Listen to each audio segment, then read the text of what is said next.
Buenos días, sus señorías. Mi nombre es Fortunata Jacinta y aquí da comienzo esta nueva entrega que, como ven ustedes, pues en esta ocasión será en formato de entrevista, porque ya tenemos al otro lado de la pantalla a un invitado que ya nos ha acompañado en otras ocasiones y que me consta que va a suponer pues el regocijo de gran parte de nuestros seguidores. Pedro Insua, bienvenido una vez más al canal de Fortunata y Jacinta. ¿Cómo estás?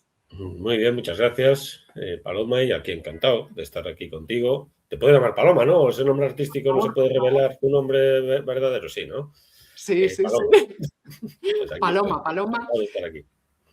Bueno, pues ya estuviste en una ocasión anterior para presentar tu último libro, para que aquellos que no te conozcan pues te sitúen y te busquen. Bueno, pues vamos a decir cuatro cositas muy, muy sencillas. La primera es que, bueno, pues Pedro Insua es profesor de filosofía Ujú. y ha ejercido como investigador asociado de la Fundación Gustavo Bueno. Bueno, colabora también en distintos medios de comunicación, tanto en prensa escrita como en plataformas digitales, etcétera. Y bueno, pues yo tengo aquí algunos de tus libros, Pedro, que voy a aprovechar para poner en pantalla y refrescar la memoria de nuestros oyentes. Por ejemplo, Guerra y Paz en el Quijote, el antierasmismo de Cervantes, de la editorial Encuentro, El orbe a sus pies, Magallanes y Elcano, cuando la cosmografía española midió el mundo. Aquí lo ven ustedes aquí en pantalla. Editorial Ariel, también de Ariel,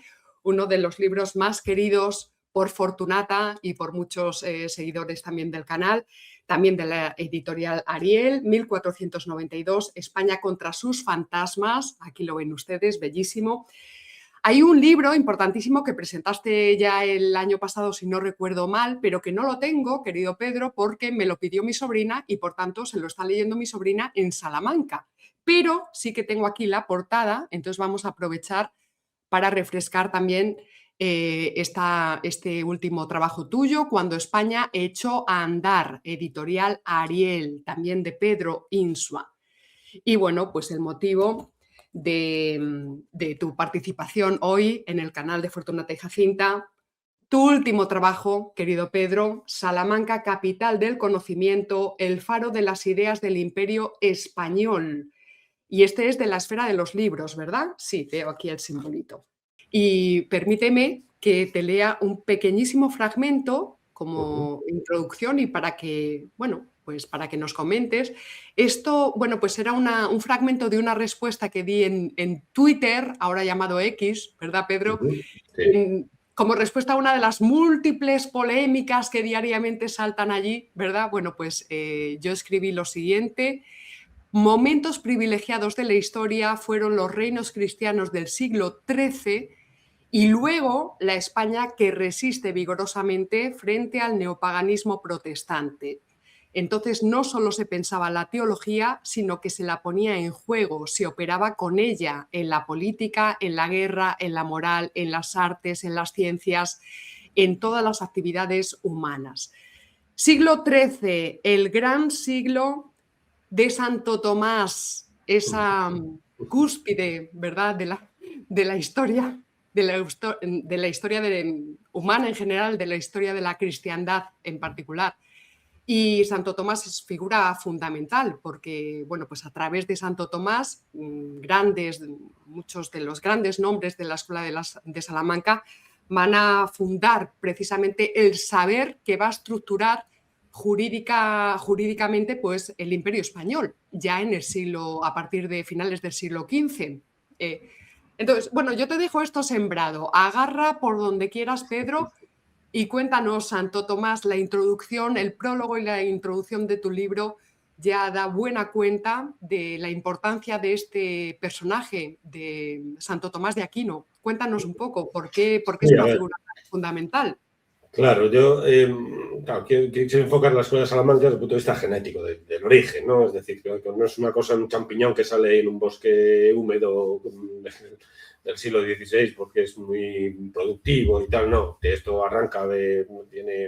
recoge pues tradiciones previas, obviamente, ¿no? Como prácticamente todo.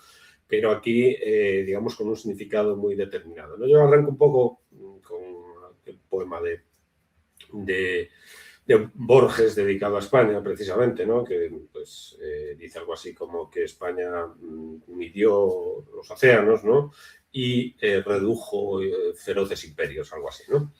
Entonces, estos dos, digamos, ejes, ¿no? del asunto, dos líneas de fuerza, digámoslo así, dos vectores, si se quiere, son los que yo abordo. Es decir, midió los océanos, ¿no? Es decir, la cosmografía, no solamente los océanos, obviamente, los continentes, mares y océanos, y además, a partir de la navegación, una navegación de altura, ¿no?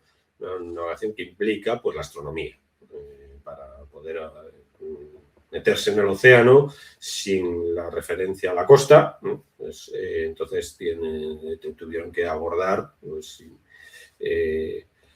sumergirse, digamos, en toda la astronomía, en la teoría de la esfera, etcétera, etcétera, ¿no? Entonces, de ahí deriva la cosmografía. Entonces, el primer vector, digamos, es la cosmografía colombina, ¿no? De la medida de los océanos y mares, continentes y océanos.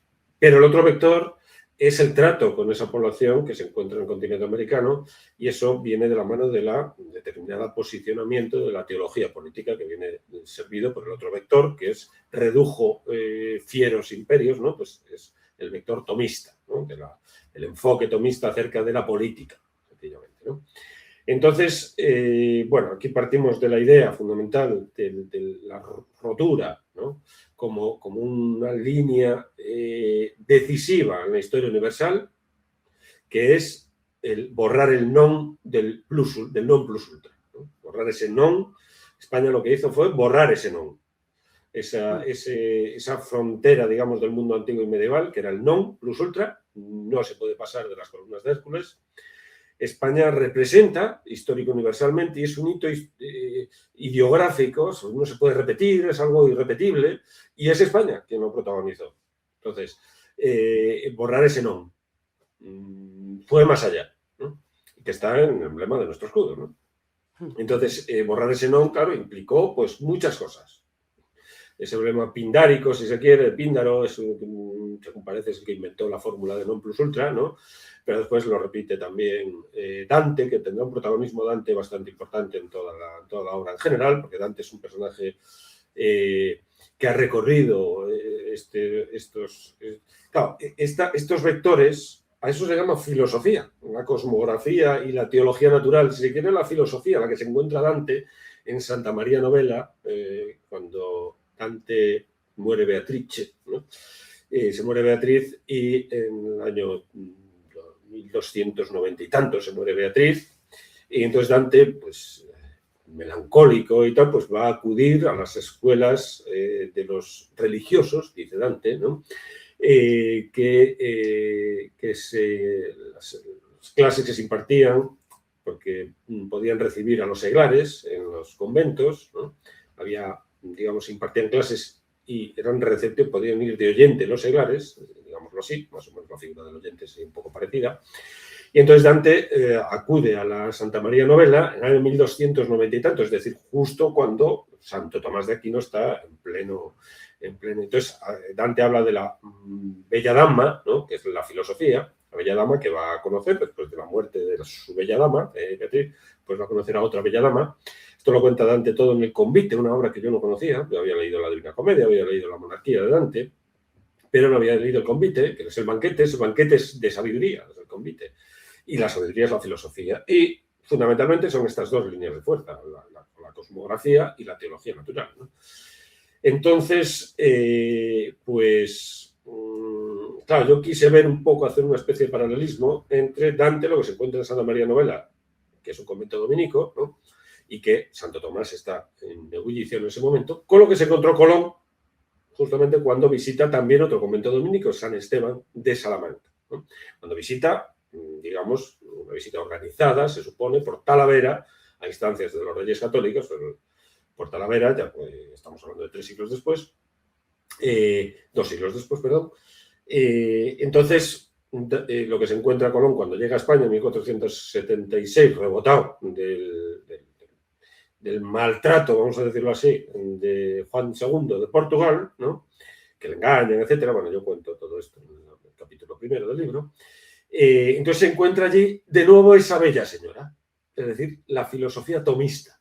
Se la vuelve a encontrar Colón. Colón se va a encontrar, como Dante se encontró con la bella dama, revestida de blanco y negro del hábito de los dominicos, pues, y tomista además, pues Colón se va a encontrar a la filosofía que se va a encontrar allí, que va a ser su audiencia, para que él va a presentar su proyecto cosmográfico.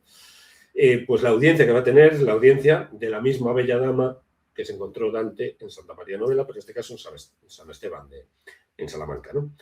Y de la mano de pues, un personaje, una personalidad, mejor dicho, no es un personaje, que esto no es una obra de teatro, una personalidad que yo hasta este momento había oído hablar de él y tal, pero no conocía, que es Diego de Deza, ¿no? Diego de Deza es la personalidad que va a encontrar apoyo Colón, ¿no?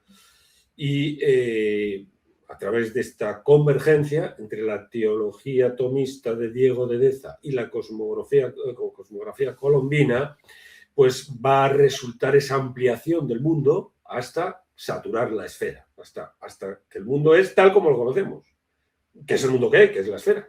La esfera y la distribución de mares, continentes, océanos va a ser, a través de este encuentro, se va a abrir, ese non se va a borrar, ese non plus ultra se va a borrar, el non, aparece el plus ultra, esa acción de España atravesando los océanos, atravesando el océano, hasta encontrarse dos océanos más, ¿no? Medir los mundos, distribuir la distribución de mares, continentes, océanos, gracias a esta labor inicial, ¿no? Colón de alguna manera se tiró una especie de triple, ¿no? Porque no sabía muy bien a dónde iba, es un viaje que no sabe a dónde va, el resto saben a dónde van. Todos los viajes posteriores saben más o menos a dónde va. Colón es el único que no sabe a dónde va. Incluso el viaje a la Luna se sabe a dónde se va. Colón no lo sabe bien. Entonces, se tira una especie de triple, ¿no? Pero, claro, con un mundo medido y con una cosmografía determinada. Bueno, el caso es que esa acción, esa rotura, digamos, del non, pues aparece, emerge, pues una realidad desconocida completamente en ese momento. Y esa realidad desconocida, aparte de medirla, aparte de digamos, desde el punto de vista teórico, pues descubrirla. Después hay un lado práctico, toda filosofía, ¿no? Un lado práctico que es organizar aquella población que se suponía era inexistente, que eran los antípodas famosos, toda la polémica de los antípodas, tanto San Agustín como Lactancia habían negado la posibilidad de los antípodas, pues resulta que sí hay antípodas, están allí y son indígenas y hay que organizar y hay que tratar con ellos. Y entonces la perspectiva que va a primar sobre, esto lo explico ya todo el libro, sobre aquella población indígena va a ser el tomismo, el racionalismo tomista, pues va a ser aquella teología política, esto es que va a desplazar al agustinismo político como perspectiva a la hora de enfocar el trato con la población indígena y va pues, a exigir a desarrollar toda la legislación de Indias, todo lo que es la organización desde el punto de vista de todos los puntos de vista, desde el punto de vista administrativo, lingüístico del continente americano. Entonces, este es un poquito la perspectiva general. Es decir, y claro, esa acción de España es ideográfica, que dicen los filósofos de la escuela de Windermere, Riquet y demás, ¿no? Los neokantianos, ideográfica, es decir, es irrepetible, ¿no? Y esa emergencia, vamos a decirlo así, de ese nuevo mundo, ¿no? Pues tiene como protagonista España, que implica pues, una serie de saberes, etcétera, pues, la bella señora, ¿no? Que son las artes liberales y las iliberales, ¿no? Que están ahí llevadas en volandas, digamos, esas tres naves en principio, van en volandas de las artes liberales y liberales. Sin la filosofía, sin el conocimiento de las ciencias, etcétera, es imposible desarrollar toda esa labor, ¿no? Entonces, esto de que España, pues, estaba ayuna al margen de las ciencias, etcétera, esta idea, pues, se disuelve en 2 segundos, vamos, o sea, a poco que te topes con la historiografía al respecto y tal, pues es imposible. Entonces la figura de Diego Deza es una figura pues interesante. El libro arranca a 10 kilómetros de Salamanca, en un lugar que se llama Valcuevo, que yo creo que muchos salmantinos desconocen que a 10 kilómetros de Salamanca se inauguró el primer monumento de España, Cristóbal Colón, en 1866. Se inaugura el primer monumento dedicado a Colón, bastante modesto y tal, que está pues en un alto, que se supone eran pues, unas dependencias que tenían allí el San Esteban, los dominicos, pues, unos terrenos que tenían allí, que eran a modo de granja y tal, pero según algunas fuentes también en un observatorio astronómico, lo cual pues es muy sugerente desde este punto de vista, ¿no? El hecho de que fuera eso así, no está muy claro, pero bueno, si no haber vento abate, también hay que aprovechar un poco.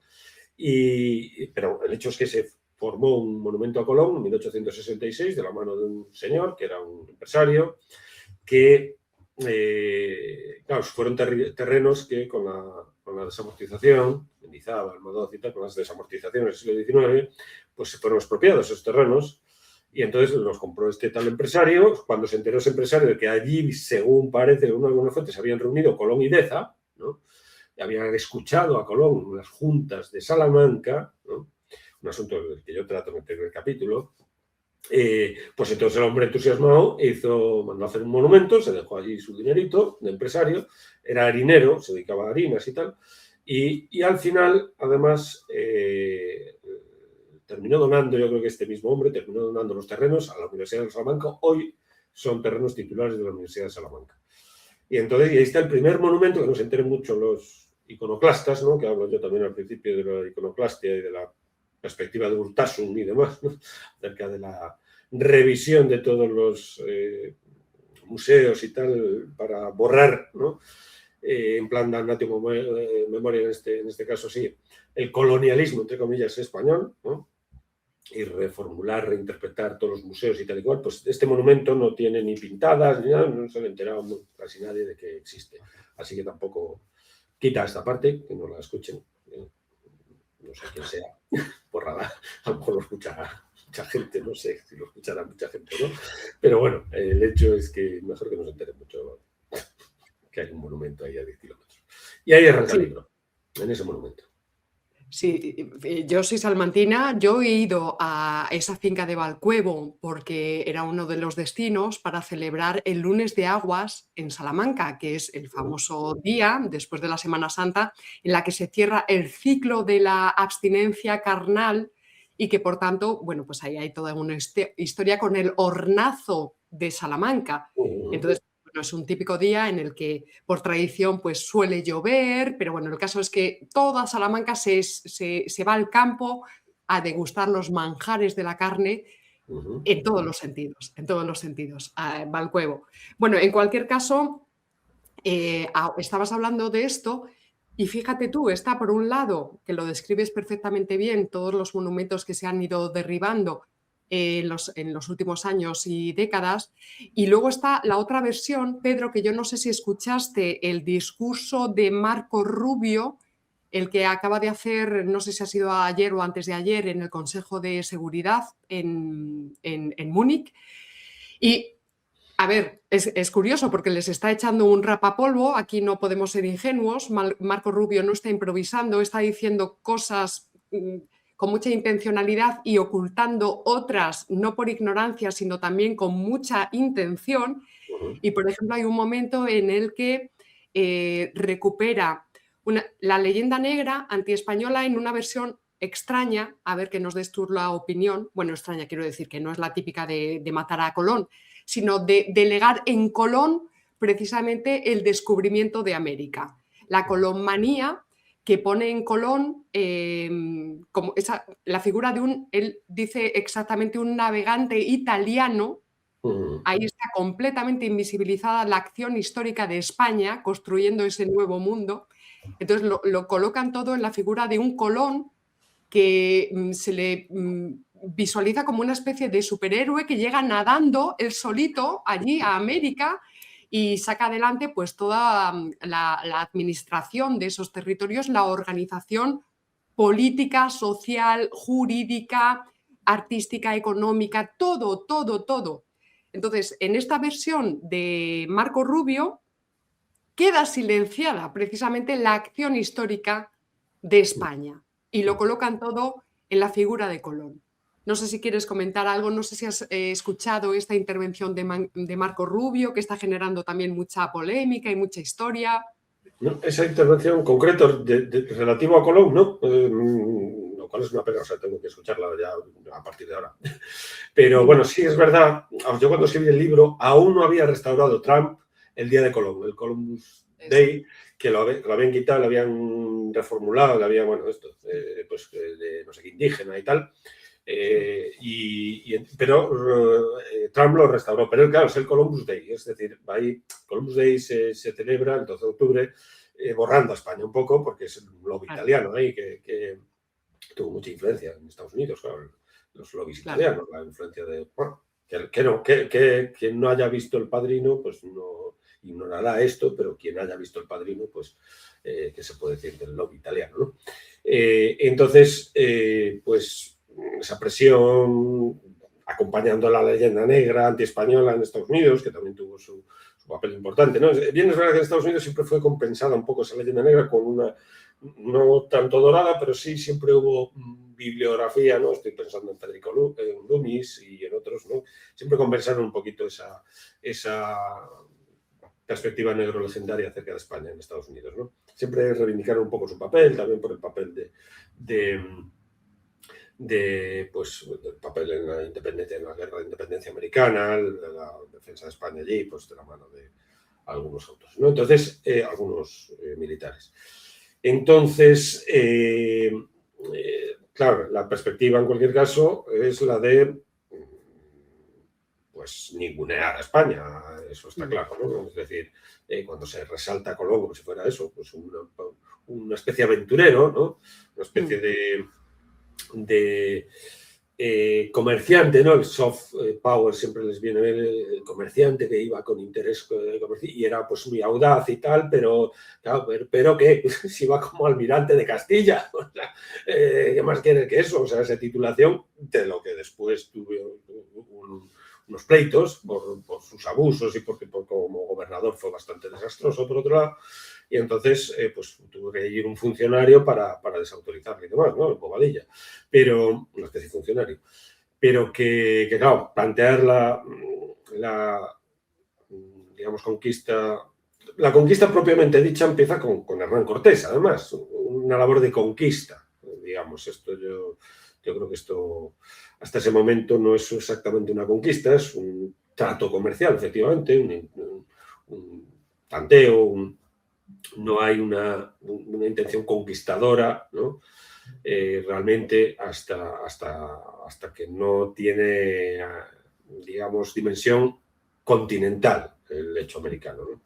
Las islas se puede hablar de conquista, o es muy difícil hablar de conquista. Bueno, aquí es discutible también y hay varios autores que hablan de que la conquista empieza con Cortés, etcétera, etcétera. Es una cuestión controvertida, ¿no?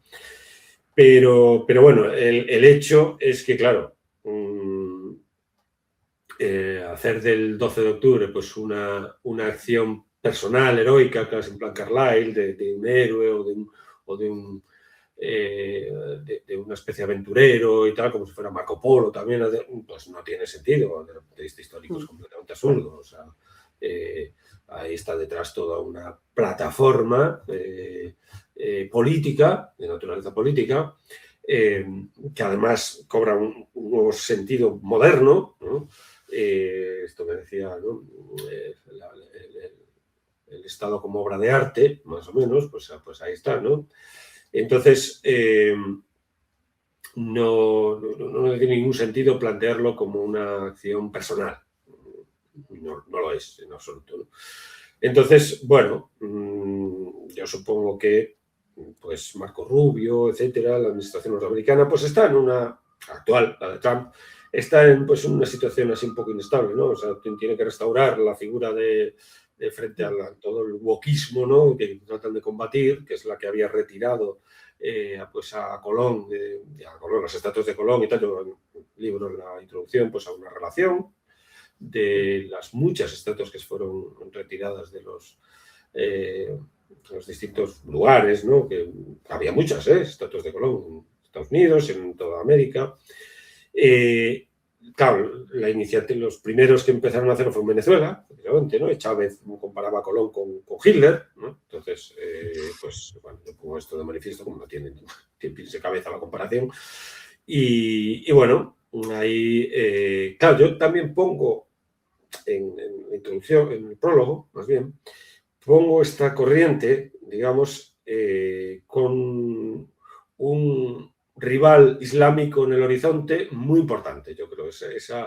Ese recuerdo, o sea, vamos, esa geopolítica, yo creo que hay que ponerla muy de manifiesto, que no se suele hacer. No se suele ver la acción americana como pues una contraposición con el Islam. El enfrentamiento con el Islam está muy desdibujado en líneas generales en la historiografía. No se percibe, hay autores que sí y tal, pero no se percibe como tal, ¿no? Cuando yo aquí traigo a Marco Polo, precisamente, ¿no? La labor que tienen los Polo, que es algo que también se suele desdibujar, porque el libro de Marco Polo se suele ver también como un aventurero, ¿no? Suele pintar a Marco Polo y a los Polo en general, el tío y el padre de Marco Polo, como una especie de acción de turística, prácticamente, ¿no? Que iban haciendo turismo por Asia y tal. O si acaso un aventurero, si acaso un comerciante, pero no un horizonte geopolítico. Esto se suele desdibujar porque las ediciones muchas veces de la obra de Marco Polo quitan el prólogo. Entonces, en el prólogo allí pues aparece toda la labor misional que tenían los Polo por encargo de Kublai Khan, del Kanato. Entonces, esa labor misional no se suele presentar, ¿no? Entonces, Colón, a través de Toscanel y demás, esa labor misional de Polo lo tiene muy presente. De hecho, después hay una edición, como sabéis, ¿no? Es posterior al viaje, ¿verdad? Muchos de los comentarios de las obras que hace Colón, de obras clásicas, el libro de Marco Polo, otros libros que se han quedado restos de los comentarios de Colón, ¿no? Pues son posteriores al viaje. Precisamente por ocasión de los pleitos, pleitos colombinos, Colón tiene que justificarse un poco, entonces son posteriores.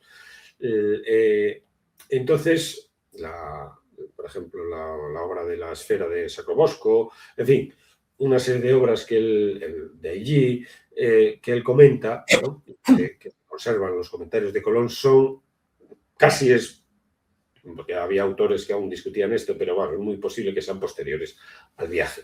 Entonces no valen de base al viaje, sino que son más bien justificación posterior, ¿no?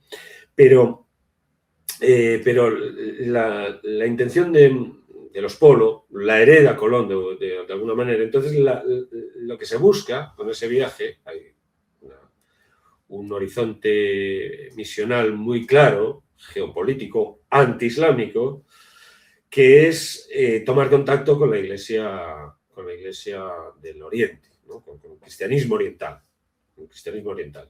Entonces, Colón lleva 2 cartas para tratar con el rey de Catay, ¿no? Con el rey de la China, como se encuentre por allí, que tampoco sabía muy claro cuál era el rey de Catay ni nada, pero sí hay 2 ciudades, Quinsay y no me acuerdo cómo se llama la otra, que son objetivos de Colón, tal como las dibuja Marco Polo en su obra y tal, pues sigue teniendo esa fama. Y entonces tomar contacto con el cristianismo oriental para asfixiar al Islam. El Islam tiene que ser asfixiado. Esto es un poco la perspectiva global. Es decir, el hecho de ir hacia el occidente para volver por el oriente que es la esencia del viaje colombino, es lo que él está planteando. Se lo plantea primero a Portugal, después lo plantea aquí en Castilla, ¿no? Ir al oriente por el occidente, esta es la fórmula, digamos, colombina, ¿no? Por antonomasia, ir al oriente por el occidente, que es la ruta que no había sido transitada por nadie, ¿no? Porque Portugal va al oriente por la ruta meridional, la carrera africana, que tampoco se sabía muy bien si no había una continuidad continental y no había conexión entre el mar de la India, hoy Océano Índico, y el mar Oceana, es decir, hoy el Océano Atlántico. No estaba claro si había conexión, hasta que Bartolomé Díaz dobla el estrecho, ¿no? Y después ya Vasco de Gama en 1498, es decir, con posterioridad al viaje colombino, pues ya conecta la India con la península ibérica, ¿no? Entonces, por la ruta meridional. Pero claro, la ruta meridional es una ruta, primero, que no implica meterse en el océano, ¿no? Y segundo, pues era conocida. Es verdad que no se sabía muy bien si había continuidad o no de las aguas, si había continuidad oceánicas, continuidad de mares. Pero era una ruta conocida, no había nada nuevo. Claro, la ruta de ir al oriente por el occidente, pues aparece algo que no estaba en los cálculos de nadie. Había pues teorías, ¿no? La teoría pues, de Ptolomeo acerca de la compensación, tenía que haber una compensación entre las tierras emergidas del norte, pues en el hemisferio sur tendría que haber más o menos el mismo para que estuviera la tierra compensada, pero puras teorías, digamos, de compensación geométrica, que no tenían nada que ver con la realidad geográfica. Entonces, que no tuvieron además que ver porque no está compensado, hay mucha más tierra en el norte que en el hemisferio norte que en el hemisferio sur, o sea, esa tesis de Ptolomeo, pues bueno. Pero, bueno, entonces se sospechaba y tal, pero como una derivación teórica, no había una constatación práctica ni mucho menos, ¿no? Entonces, pues esa línea, digamos, esa perspectiva de ir al oriente por el occidente, pues finalmente, claro, pues se consiguió y tenía en el horizonte siempre este horizonte misional, antiislámico. Esto se suele desdibujar, no se suele presentar, y entonces, bueno, yo ahí, claro, yo abro la obra, digamos, si se quiere, con el triunfo de Santo Tomás sobre Averroes. Que es digamos, Santa María Novella, que es una especie de pues, lugar sagrado, ¿no? del arte renacentista y tal, ¿no? Pues Santa María Novella resulta que es un convento dominico, y ahí, en la Capilla de los Españoles, precisamente, que es un nombre que se le da en el siglo XVI, no tiene nada que ver con esto, pero la María de Toledo, ¿no? La mujer de Cosme de Médicis, pues era española, entonces iba a rezar allí, entonces se le llama Capilla de los Españoles. Pero en esa Capilla de los Españoles de Santa María Novella, ahí está, digamos, reflejado pues todo este combate teológico, ¿no? Esta lucha de titanes auténtica, este combate histórico que continúa, en buena medida, entre Santo Tomás y el que aparece vencido, derrotado a los pies de Santo Tomás, que es Averroes, ¿no? Y además el Islam condena absolutamente la filosofía. Esto yo creo que tampoco se suele subrayar nunca. Esto no se dice. Hay una condena expresa del Islam, porque saco ahí Ben Khaldun, siglo XIV, ¿no? Una condena de la filosofía. Esa bella señora, para Dante, para el Islam es una prostituta. Pervierte absolutamente la fe. Es una perversión de la fe. La filosofía tiene que ser liquidada, tiene que ser destruida. Entonces, Algacel y la doctrina de Algacel, la filosofía pervierte el orden jurídico que implanta el Islam. El Islam, sobre todo, un orden jurídico también. El Corán es una constitución, que esto en Occidente no es, la Biblia no es una constitución. Dejó de serlo, o lo fue en su momento, pero no lo es ya. Y esto en buena medida es por Santo Tomás de Aquino, por esa apertura del racionalismo tomista, esta distinción entre razón y fe que hace Santo Tomás, que hace los dominicos, que arranca en buena medida con San Alberto Magno. Esto es fundamental, esta digamos, oportunidad a la razón, vamos a decirlo así, que es la esencia de Occidente, tan esencia que es la que conmensura al mundo.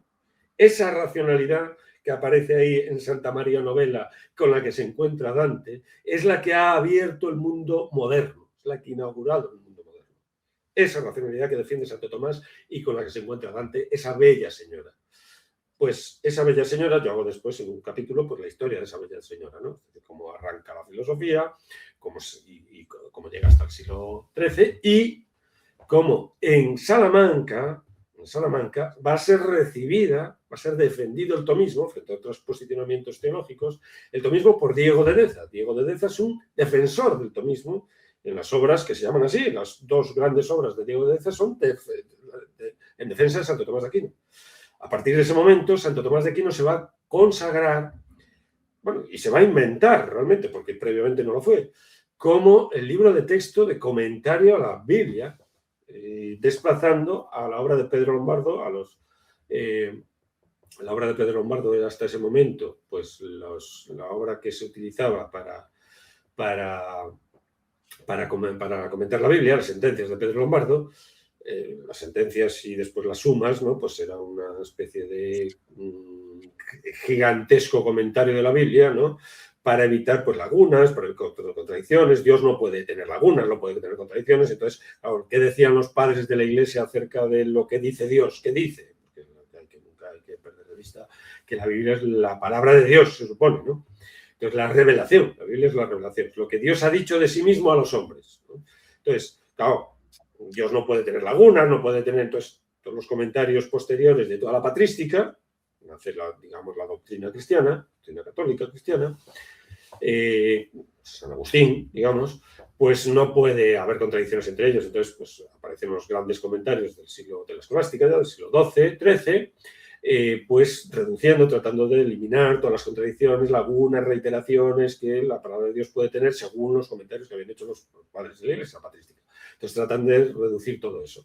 La obra oficial, digamos, que en todas las universidades, que cuando surge la universidad se empiezan a utilizar como comentario, digamos, como libro de texto, si se quiere, es la obra de Pedro Lombardo, las sentencias de Pedro Lombardo. Pues bien, la Escuela de Salamanca va a inaugurar una nueva época en este sentido, que va a utilizar la Summa Theologiae de Santo Tomás de Aquino como libro de texto y lo va a consagrar hasta la actualidad. Eso es obra de la Escuela de Salamanca. De la mano de Diego Deza. Diego Deza, que es un eslabón ahí fundamental, no aparece Vitoria de repente, no, es un eslabón fundamental. Diego Deza es un personajazo. Es un personajazo. Fue segundo inquisidor, ¿no? Primero fue Torquemada, el segundo Diego Deza, claro, fue inquisidor y su obra, pues una obra densa, son comentarios a la obra de Santo Tomás de Aquino, es la obra que tiene, no es una obra que puedas leer en el metro y para disfrutar, no, son obras para estudiar, no para disfrutar, esa perversión. Que me perdone Gustavo, bueno, la lectura del disfrute, eso es una perversión absoluta de la lectura. Y entonces, claro, es un autor, pues eso, que no tiene una obra de lectura rápida, segundo inquisidor, entonces, claro, pues el personaje se quedó. Lo único que se destacaba de él un poco fue que apoyó a Colón, pero eso incluso quedó medio desdibujado, ¿no? Entonces, pues yo saco todo lo que es, intento sacar personalidad ahí, ¿no? Un poco sobre todo de la mano de la Inquisición, de la leyenda negra anti-inquisitorial, ¿no? Pues quedó ahí muy enterrado. Y es un personaje, fue arzobispo de Sevilla, cuando empezaron los obispados en América, que todos eran sufragáneos del arzobispado de Sevilla. Entonces fue colocando allí pues, a personalidades, y todas las personalidades, y además era el dominico, fue prior de San Esteban, que por supuesto tuvo la cátedra de teología prima en Salamanca, fue obispo de Salamanca, y además, y esto fue el papel más importante de cara a lo que nos interesa, esa conexión con Colón, fue el tutor de Juan, el heredero al trono de los Reyes Católicos, ¿no? Fue su tutor, y esa ascendencia a la corte fue lo que permitió que el apoyo de Colón por parte de Deza, que fue el único que le apoyó, pero claro, era el tutor de Juan, que la apoya, es quizás el personaje más importante, ¿no? De la corte. Y entonces ese respaldo que tuvo Colón gracias a Diego Deza, pues fue lo que hizo que la cosa que aquí en Castilla cristalizase en Salamanca y el proyecto de Colón saliese adelante. Colón estuvo 7 años esperando a que los Reyes Católicos, Colón aparece en Salamanca, en España, en 486, algunos dicen 484, bueno, yo todo esto lo discuto, todas estas cosas, ¿no? La historia hay que ver los documentos que hay. 484, 486, bueno,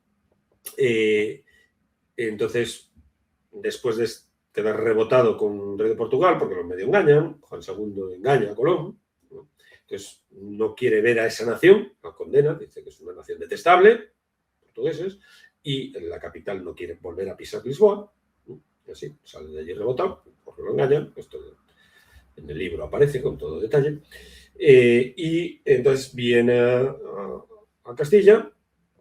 Es recibido por los Reyes Católicos están en pleno asunto granadino, entonces dicen, bueno, pues mandan a Talavera, que digo, a ver qué dice este señor, ¿no? Entonces que monte una junta para ver qué dice este señor. Claro, una junta de cosmógrafos. ¿Dónde estaban los cosmógrafos en 1486? Pues el único sitio que había en España con una cosmografía más o menos potable, pues era Salamanca. La portada del libro pues es esa entrevista con su cuadro de un peruano, una entrevista de Colón con Diego Deza ahí que está sentado con el hábito de fraile dominico, ¿no? Colón presentando, es un cuadro del siglo XIX, de un peruano, presentando en Salamanca pues sus proyectos, ¿no? Rodeado de mapas y tal y cual, ¿no? Sobre este asunto, sobre las juntas de Salamanca, pues hay una literatura enorme, si fueron, si no fueron, tal, todo sacó a relación. La única biografía que hay de Deza es de principios del siglo XX, no hay más biografías de Deza, es un personaje, ya lo digo, completamente más o menos olvidado, y yo lo trato de rescatar. Era un personaje increíble, vivía con un león, una cosa disparatada, y vivía con un león, tenía como mascota un león que tenía las garras más o menos, estaba medio domesticado y tal, ¿no? Pero se había cargado a un paje, era un león, vamos, no era un gatito. Y entonces, pues vivía con un león. Como el padre de Isabel de Castilla. Juan II vivía con un león también. Tenían ahí entonces, esta personalidad gigantesca, hay un cuadro de Zurbarán en el Prado, de Diego Deza, ¿no? Fundador del Colegio Santo Tomás, que es Santo Tomás de Aquino, de Sevilla, que es un poco, está en la base, en parte, ese colegio en parte, y hay otros, de la Universidad de Sevilla, promotor pues de muchas, bueno, inquisidor, ¿no? Y entonces pues como tal inquisidor pues también ahí fue un incidente importante, tal lucero en Córdoba que abusó muchísimo de sus poderes, y Diego Deza se le acusa de no haberlo, digamos, castigado a este tal lucero de Córdoba. Entonces eso también pesó mucho contra Diego Deza, ¿no? Pero bueno, el hecho, se muere Don Juan, o sea, el heredero al trono de los Reyes Católicos se muere con 19 años en los brazos de Deza.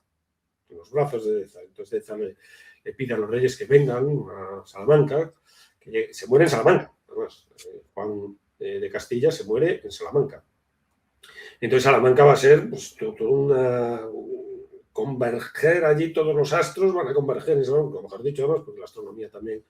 Yo estudio el cielo en Salamanca, ahí está el cuadro de Deza con los 4 volúmenes de comentarios a Santo Tomás de Aquino, bastante austero, ¿no? Con el hábito de dominico. Una mesa que llama la atención, el color rojo de la mesa, el resto son colores así muy apagados, y encima los 4 volúmenes ahí, ¿no? De Zurbarán, que es un poco el Caravaggio español, ¿no? Y entonces, pues destaca, ¿no? La austeridad del hombre y la obra ahí destacando bajo ese manto rojo, ¿no? Ese mantel rojo. Entonces, este personaje a mí me fascinó, realmente, yo no lo conocía y no lo conocía bien, o sea, había oído hablar de él, tal, he estudiado el tema de la Inquisición y tal, pero no hasta este punto, ¿no? La única biografía que hay es del siglo, o sea, de principios del siglo XX. Muere en el año 1523, creo que es, 1523. Nada, se celebró ahí una efeméride en Salamanca, precisamente, se dedicó pues nada, unas conferencias y tal a él. Sin embargo, un siglo antes, pues sí que se había hecho algo más, un monumento en Toro, son de origen gallego, los Deza, pero bueno, nació en Toro, en Zamora. En Toro hay allí un monumento a Deza y tal, que se inauguró pues un aniversario en 1923. Entonces, bueno, este personaje la verdad es que es el que, digamos, junto con Colón, pues ponen los dos vectores, ¿no? Entonces yo arranco el libro un poco con este encuentro, ¿no? Así casi galáctico, ¿no? Entre Deza y Colón, pues en Valcuego, a 10 kilómetros de Salamanca. Ahí arranca el primer eslabón, digamos, o el primer paso de la historia universal. Esto es lo que sostengo ahí, me atrevo, porque es universal de verdad. Es decir, porque se conmensura a partir de ese principio, a 10 kilómetros de Salamanca en Valcuego, en un sitio tan humilde como ese, comienza lo que es la historia universal de verdad, porque se conmensura el orbe de verdad. El universal no empieza con los romanos. Los romanos envuelven el ámbito mediterráneo, pero no desbordan. Está el non está pesando hasta que Colón rompe con ese non, ¿no? Y empieza la historia universal de verdad, ¿no? Entonces, bueno, este es un poco el asunto. El asunto, muy bien. Bueno, pues vamos a poner aquí en pantalla, a ver que tengo señalada la página 30, que quiero leer un pequeño fragmento de tu libro, pero aprovechamos para volver a poner en pantalla Salamanca, capital del conocimiento, el faro de las ideas del Imperio Español, libro recién publicado por Pedro Insua, que hoy nos acompaña, y bueno, pues de la editorial Esfera de los Libros. Aquí lo tienen ustedes, anímense a leerlo y a estudiarlo, no para disfrutar, sino para el entendimiento, para llegar al entendimiento de la realidad. Bueno, ya has comentado varias cosas, la distinción fundamental que hace Santo Tomás entre fe y razón, que ahí, pues como dices tú también en el libro, ¿no? El Dios cristiano salva la razón frente al Dios musulmán que la condena, precisamente con la figura de Averroes. Tú lo tienes trabajado de una forma, además, muy bellamente expresado en tu libro, toda esta cuestión. En este canal lo hemos dicho muchas veces. Efectivamente, el Islam para la reflexión, la reflexión actualizada de la idea de Dios, o sea, para el ejercicio de la filosofía. La para, además, en un momento muy temprano de la historia del Islam. Y esto es una cosa, como dice Pedro, pues que no se dice mucho y que hay que insistir en ello. Permíteme, porque bueno, ya llevamos una hora de grabación, pero yo no me quiero ir sin darte paso a otra de las cuestiones que genera constantemente controversia, y te voy a dar paso citándote, leyendo un pequeño fragmento de la página 30 de tu libro, y dice de esta manera, a ver si no me equivoco, espérate un momento: el indigenismo, heredero del mayo del 68 francés, en principio llamado indianismo, no es integracionista. Esto es fundamental. Hoy tenemos de nuevo el debate sobre el uso del burka y cómo estamos viendo la defensa del burka por parte de ciertas corrientes de izquierdas, ¿verdad? Porque han asimilado esto, que hay que perseguir la integración. De hecho, en el año 2000, bueno, después de las últimas elecciones generales, yo lo digo mucho, titular del País, en grandes letras, era titular de un artículo que decía: no hay idea más fascista que aquella que dice que los inmigrantes se tienen que integrar. Entonces, quedémonos con esto. El indigenismo o el indianismo del mayo del 68 no es integracionista, sino que es conservacionismo o reservismo. Las reservas, ¿verdad? Y la ideología que lo mantiene es hija, sobre todo, del relativismo cultural, ese que dice que todas las culturas son iguales, que todas valen lo mismo, con sus principales ideólogos orbitando en torno a la antropología cultural, el estructuralismo y, en general, la condición posmoderna, como decía Lyotard. Bueno, cierro aquí. Este es uno de los grandes temas que también abordas a lo largo de tu último trabajo en el libro. Que precisamente lo que digo es que Las Casas no es indigenista en este sentido, porque Las Casas sí es integracionista. Bueno, todo en las posturas, ellos quieren traer al indio, al indígena, lo quieren traer al cristianismo. Es decir, la postura de los llamados defensores de indios, llamados porque había una institución que era así, pues lo que buscan es la integración, con posturas contrarias, enfrentadas. Se puede medir Las Casas, por ejemplo, cómo establecer esa integración y tal, pero porque Las Casas lo que dice es que se están condenando a los españoles, lejos de ganar cristianos, lo que se están es perdiendo cristianos. Entonces, casi mejor dejarlos, que llegan a la exasperación de su postura, los propios dominicos, mejor dejarlos que se pudran en el infierno, porque lo que se está es condenando al rey, condenando... Bueno, esa es la posición más radical, digamos, de los dominicos, ¿no? Pero una posición algo más intermedia, pues se entiende que a los indígenas hay que integrarlos para incorporarlos al circuito de la salvación cristiana. Entonces, la soteriología cristiana, es decir, tienen que ser incorporados, como todo el mundo. Porque el cristianismo está hecho para todo el mundo. Incluso los que se condenan también tienen que estar en el circuito doctrinal cristiano, ¿no? Hay que integrarlos ahí. Sobre todo porque estamos hablando de una población precisamente infiel. Aquí uno de los términos más, digamos, clave de todo esto es la infidelidad. ¿Qué es eso de la infidelidad y su distinto estatuto? Que es una de las cosas que clasifica Santo Tomás, que clasifica Diego Deza, que clasifica Tomás de Bío Cayetano. Es decir, qué tipos y cómo son y qué trato requiere cada uno de los infieles, ¿no? Entonces no es lo mismo el infiel islámico, que tiene un proyecto político detrás, que el infiel judío, que se parece al islámico porque ha rechazado la fe, pero no tiene un proyecto político detrás. Son sociedades parapolíticas los judíos, están ahí pegados y tal, y forman guetos y tal, pero no tienen un programa de expansión, de proselitista como el Islam, ¿no? De enfrentamiento. Entonces, el enfrentamiento es distinto y el trato con el judío respecto al islámico es diferente. Los judíos son contumaces en su fe, en la fe antigua, en la norma antigua, siguen ahí, pero los islámicos no, tienen una proyección geopolítica, ¿no? Y geoestratégica y demás. Entonces, y menos aún, después de borrar el non, resulta que aparecen los antípodas, esos que se negaban en la antigüedad, pues sí que había antípodas, y están allí y son bastantes, además. Y son infieles, pero son paganos, pero no han rechazado el cristianismo. Entonces su condición es diferente, entonces hay que anunciarles la fe, y ahí está Las Casas. Las Casas no es un indigenista de esto estructuralista francés actual, no se puede asimilar con ello, porque es integracionista frente a estos que no son integracionistas, son reservistas, es decir, quieren mantener los guetos, quieren que cada una especie claro, cortan la realidad cultural tal cual ahora, más o menos. Claro, yo ahí lo que digo es que, más o menos, la perspectiva que tiene esta gente reservista, vamos a decirlo así, es que los museos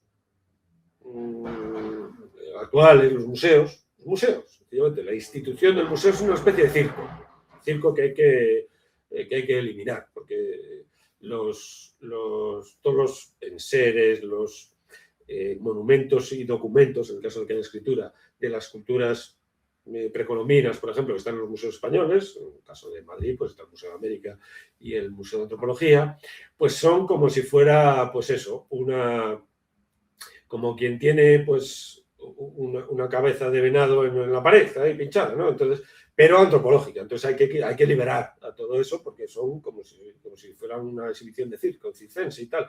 Entonces esas culturas los museos son instituciones obsoletas que hablan de un marco colonial.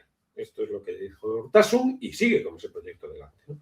Entonces, cuando yo empiezo discutiendo esto, primero que España no es colonial, no hay colonias, compararlo con el caso de Bélgica, de Leopoldo II y todo esto, que es lo que hace este Urtasun, pues es completamente absurdo, porque el proyecto es muy diferente, aparte de mucho más prolongado en el tiempo, los escasamente 30 años del imperio de Leopoldo II en el Congo, no se puede comparar con los 300 años de reconfiguración absoluta de todo, porque el continente continente americano no es que llegaron los españoles y después se fueron. No. Es que llegan los españoles y construyen América. No es que la descubran, es que la construyen. Entonces, no tiene nada que ver. Y no hay una restauración con las naciones americanas posteriores, no es una restauración de las culturas precolombinas, es falso completamente. Esta perspectiva es completamente ridícula, además. Es decir, el Imperio Azteca no tiene absolutamente nada que ver con México. México tiene que ver con Nueva España. Con Nueva España. Lo antecedente de Nueva España, de México, no es el Imperio Azteca. Es que no tiene absolutamente nada que ver. Es como si, no sé, pues eso, aquí dijéramos que no sé, que cuando, qué sé yo, es muy difícil de hacer un equivalente, pero bueno, que cuando se forma el Imperio Franco, el Reino Franco, están restaurando las Galias. Vamos a poner con Francia, que es más unidad, ¿no? Se restauraron las Galias de Vercingetorix. Pues no, o sea, no tiene nada que ver el Reino Franco con las Galias, absolutamente nada que ver. Entonces, bueno, el caso es que no es, por tanto, un programa el que llevan, a pesar de que se ha reivindicado desde el reservismo, el integracionismo de las casas, se ha reivindicado a las casas como una especie de antecedente del estructuralismo feudal, del relativismo cultural, y no es así. Es más, tan poco relativista cultural es que muchas veces entiende que el indígena tiene una idea más elevada de Dios que el español, que lo está castigando al indígena. Entonces, hasta ese punto lleva, que es lo que defienden en las casas, cuando en Valladolid defiende sus posiciones.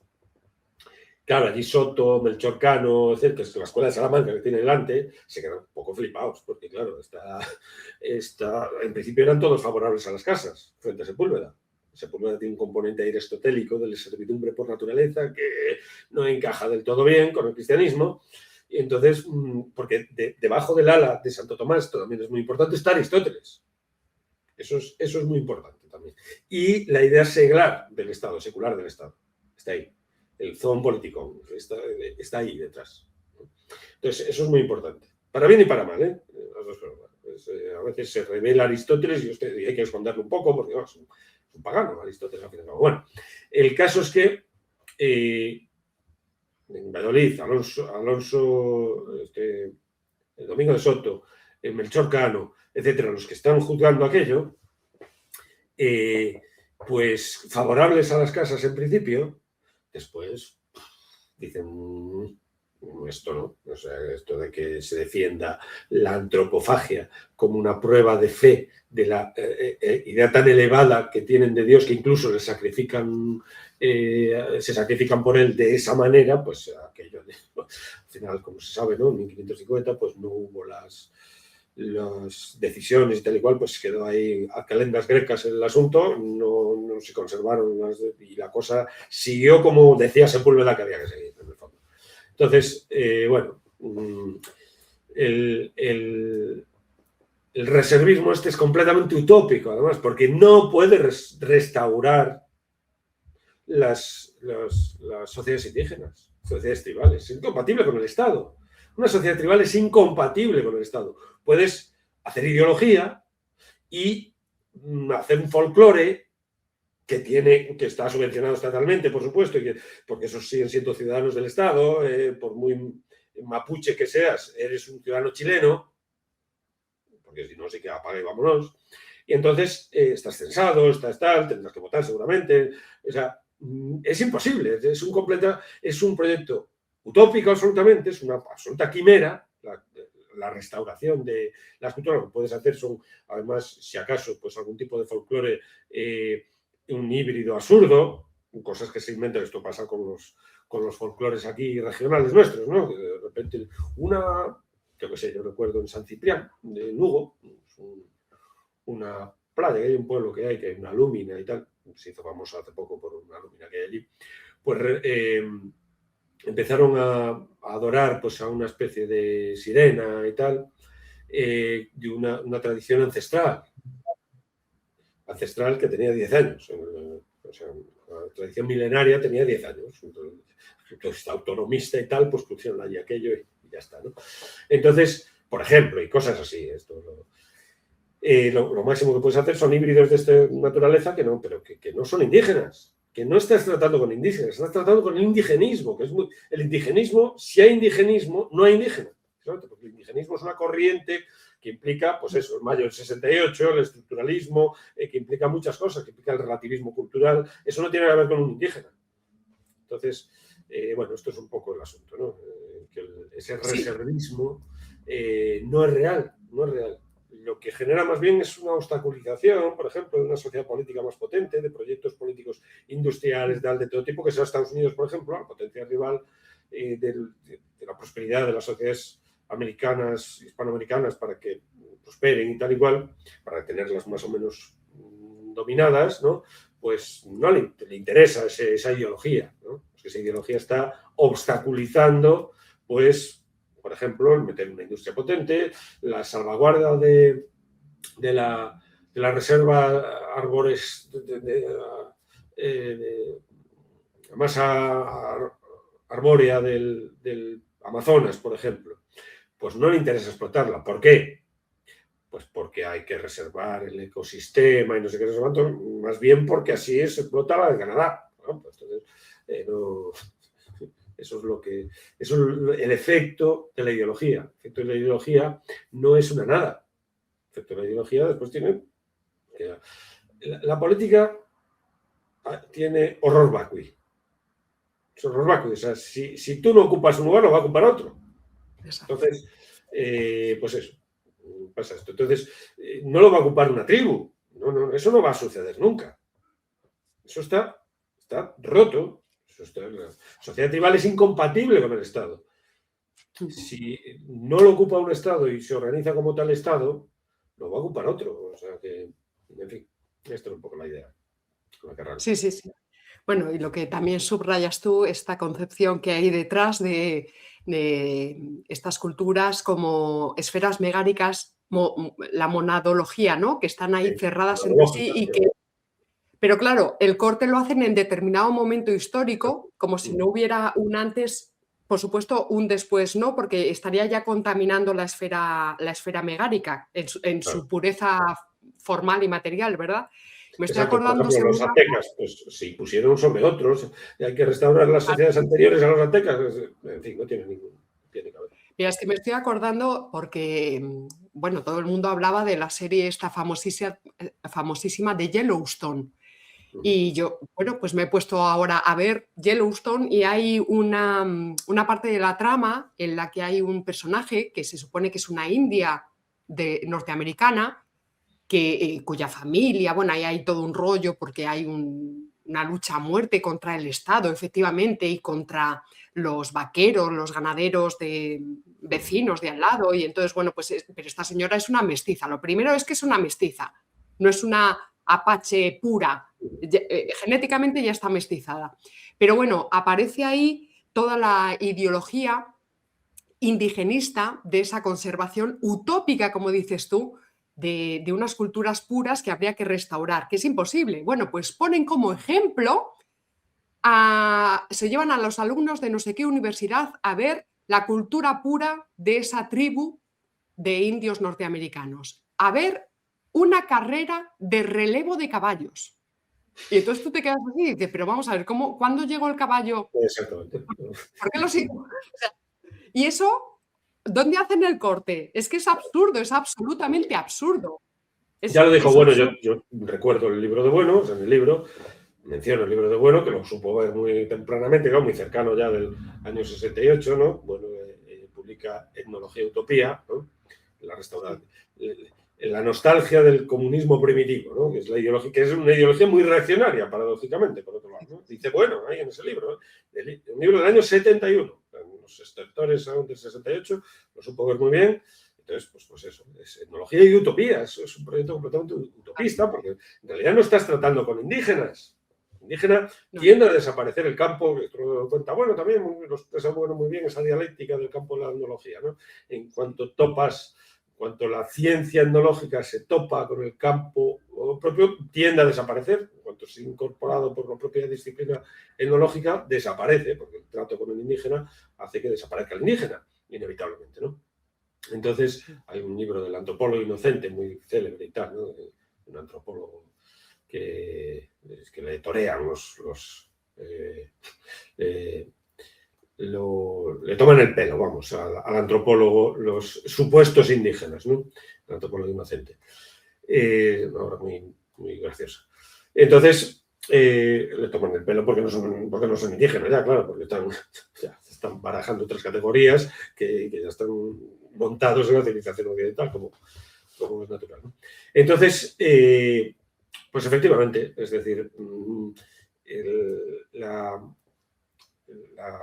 desfiguración, ¿no? En sentido de ideología marxista, la desfiguración de lo indígena en forma indigenista, pues es una desfiguración. Es una desfiguración. Entonces, mientras haya lucha indigenista, es dioscúrico. No hay indígena. Un indigenista no puede ser un indígena. No puede serlo.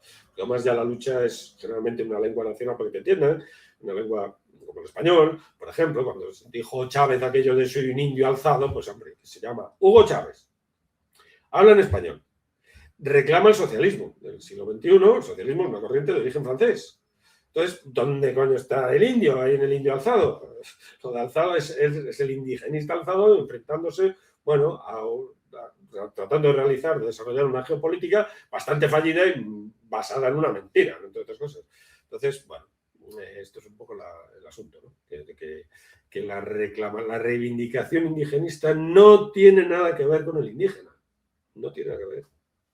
Esta es un poco la idea. Bueno, entonces, pues es ideología, efectivamente, pero que tiene efectos y consecuencias reales que en la política, en la praxis política, como estamos viendo, has citado a Urtasun.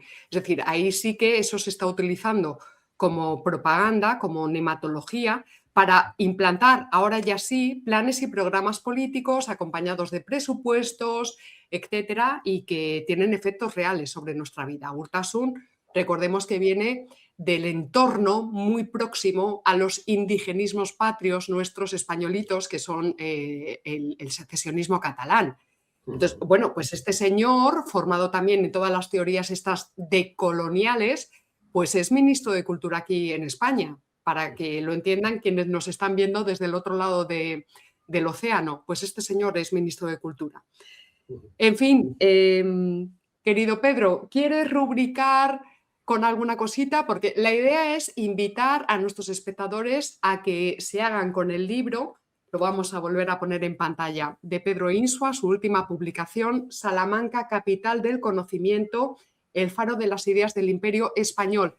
En preventa ya no, porque esto se va a publicar el sábado que viene, o sea que ya lo tendremos a la venta en librerías, tanto en papel como en digital.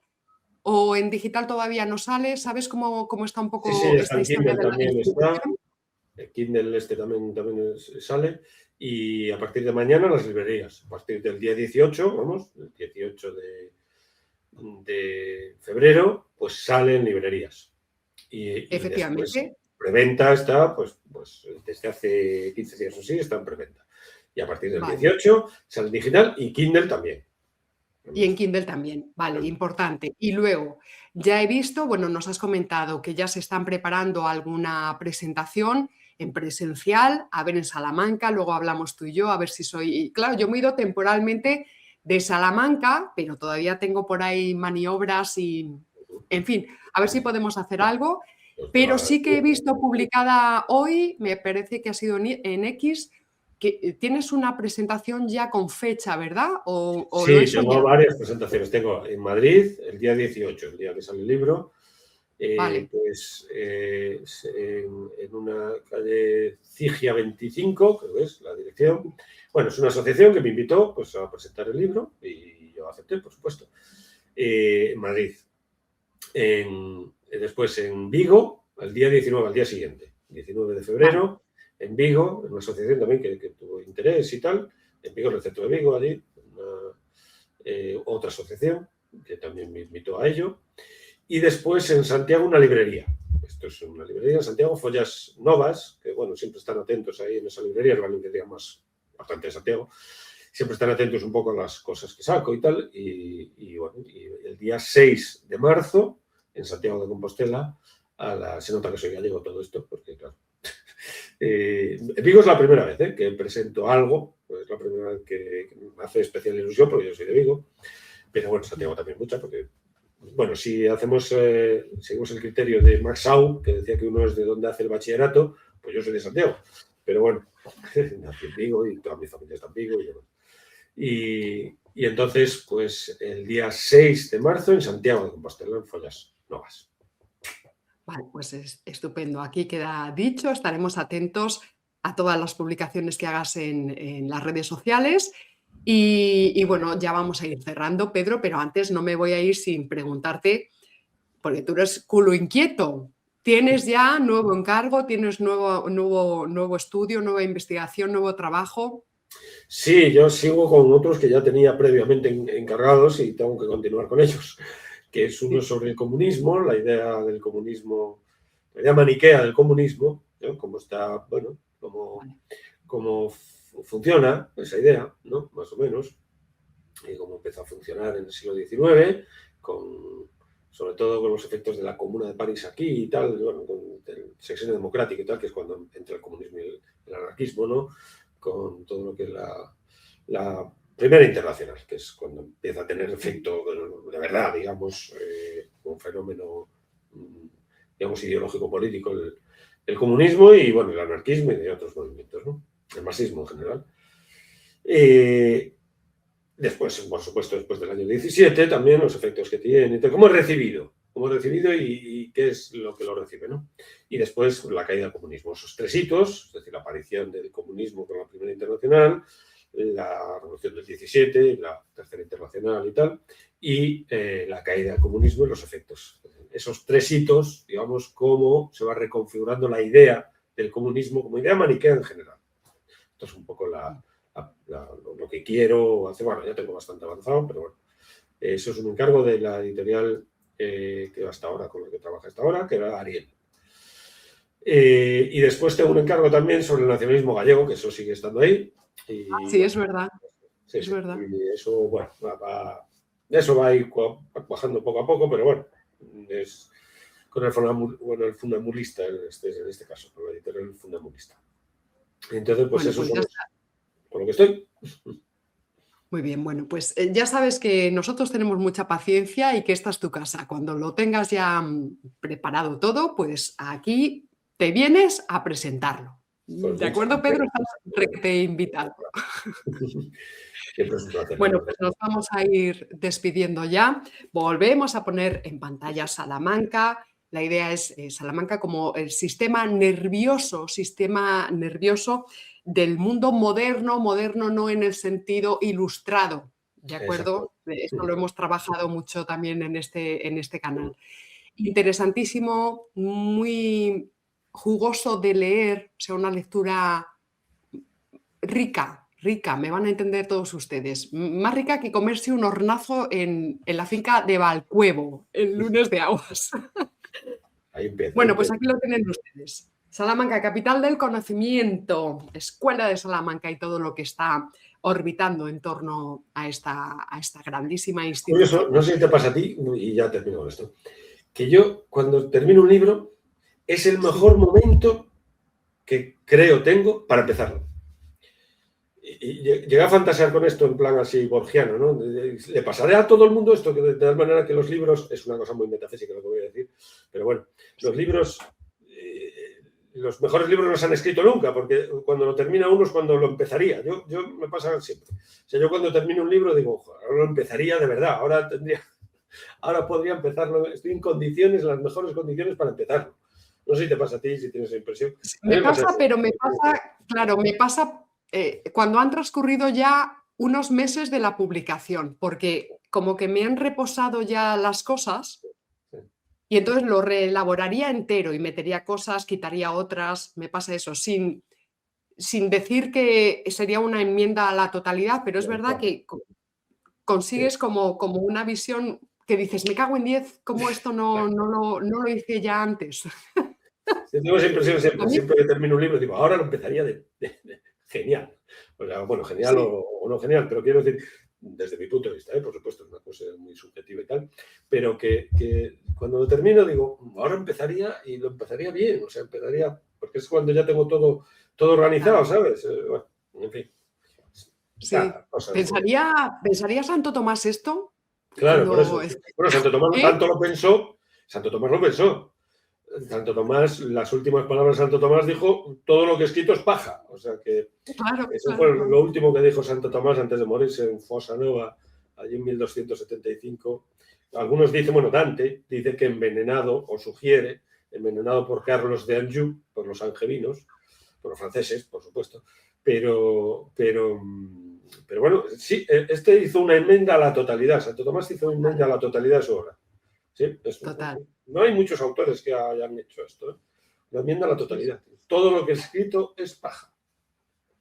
Sí. Fíjate. Hombre, yo Y no ahí voy a decir estaba esto, ¿eh? luego. Y al menos ahora que lo estoy promocionando aquí en tu canal. Joder. No, no, en absoluto, para nada, para nada. Lo que hay que hacer es, bueno, pues eso, por ejemplo, las presentaciones presenciales o incluso en redes sociales a través de esta en línea y tal, yo también aprovecho porque en el discurso hablado, no ya tanto escrito, yo también consigo estructurar cosas que quizá en el libro no han quedado tan claras como lo que luego consigo yo transmitir oralmente. No sé si me estoy Pero tú eres muy explicando. hábil, tú eres muy locuaz.